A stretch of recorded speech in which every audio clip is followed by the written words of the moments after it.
সন্ধ্যার নাস্তায় কিংবা বাচ্চাদের টিফিনে ভিন্নতা আনার জন্য এই চিজি অমলেটটা করতেই পারেন, কারণ এটার স্বাদ অসাধারণ হয়। বাচ্চারা কিন্তু একেবারে চেটেপুটে খেয়ে নেবে, আর এটা বেশ স্বাস্থ্যকর। দেখতেই পেয়েছেন, প্রথমে আমি এখানে রসুন, আদা এবং কাঁচামরিচ থেতো করে নিয়েছি। আমি এখানে 2টা ডিম নিয়ে নিলাম। ডিমের ভিতরে দিয়ে দিলাম আমি ধনিয়া পাতা কুচি, সামান্য লবণ, আর থেতো করে রেখেছিলাম যে মশলাটা, সেটা দিয়ে ভালো করে ফেটিয়ে রেখে দিলাম এক সাইডে। এখন আমি একটা বাটিতে নিয়ে নিয়েছি ময়দা, সাথে দিয়ে দিয়েছিলাম একটা ডিম, আর একটু জোয়ান রগড়িয়ে দিয়ে দিয়েছি। এর ফ্লেভারটা কিন্তু অনেক ভালো লাগে। এবার পরিমাণ মতো লবণ দিয়ে অল্প অল্প পানি দিয়ে একটা পাতলা ব্যাটার তৈরি করে নিই। গোলা রুটির ব্যাটার যেরকম পাতলা হয় এরকম পাতলা করে আমি বানিয়ে নিয়েছি। এখন আমি চুলাতে একটা প্যান বসিয়ে দিলাম, সামান্য তেল ব্রাশ করে নিয়েছি। এখন যে ব্যাটারটা বানিয়ে রেখেছিলাম সেখান থেকে 1 চামচ নিয়ে দিয়ে দিলাম, আর পাতলা করে একটা রুটি বানিয়ে নিব। এপাশ ওপাশ করে আমি হালকা সেঁকে নিয়ে তুলে নিচ্ছি।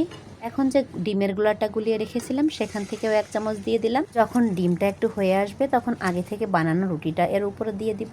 এবার উল্টিয়ে নিয়ে কিছু চিজ গ্রেট করে দিয়ে দিব এক পাশে, আর দিয়ে দেব ছড়িয়ে ম্যাজিক মশলা। এতে কিন্তু স্বাদটা দ্বিগুণ হয়ে যায়। এবার উল্টে পাল্টে ভেজে নিলেই তৈরি আমাদের মজাদার চিজি অমলেট। এবার বলুন কেমন লাগলো আমার রেসিপিটা? ভালো লাগলো অবশ্যই জানিয়ে যাবেন কিন্তু।